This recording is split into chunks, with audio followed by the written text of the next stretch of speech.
Welcome to JoyHealingHouse. Today, we are going to talk about one of life's most difficult yet essential tasks: forgiveness. Have you ever felt like you forgave someone, but then a sudden memory made your heart ache and filled you with anger all over again? Have you ever blamed yourself, thinking, "Is my faith too weak because I can't forgive?" The truth is, failing to forgive doesn't mean you are a bad person. It simply means you haven't yet discovered what true forgiveness really is.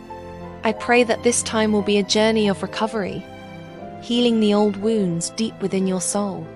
There are walls in our hearts that keep us from walking the path of forgiveness.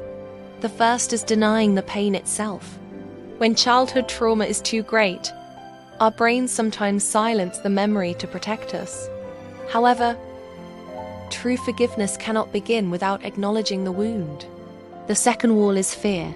The terror felt by a helpless child often remains in the subconscious, controlling us even as adults. The third is minimizing the past. We cover up the truth by saying, "My parents were good people. It wasn't that bad." The last is a misunderstanding of anger. Many believe a good Christian should never be angry and suppress their legitimate sorrow. Remember, only when we honestly face our pain and anger can the door to emotional healing swing open. First, forgiveness is not about forgetting. Remembering the event doesn't mean you failed to forgive. It is a decision to stop being consumed. Second, forgiveness does not mean validating the other person's wrong actions.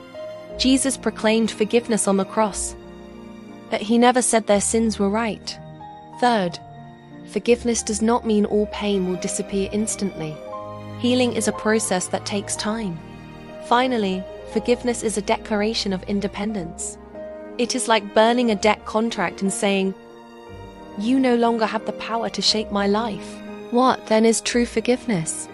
It is looking at the painful dynamics behind the event, rather than just blaming the person.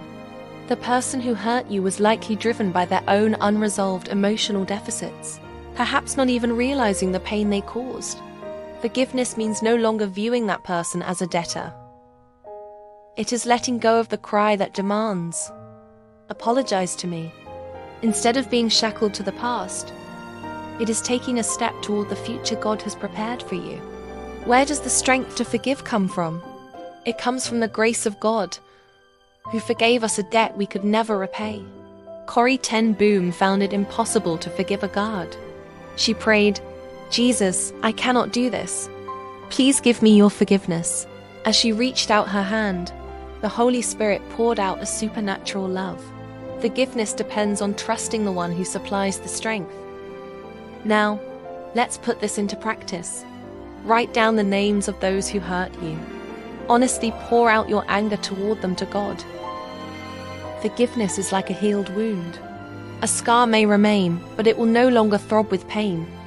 Today, I bless you to lay down that heavy burden in the peace of the Lord. May the grace of Jehovah Nissi grant you victory. Thank you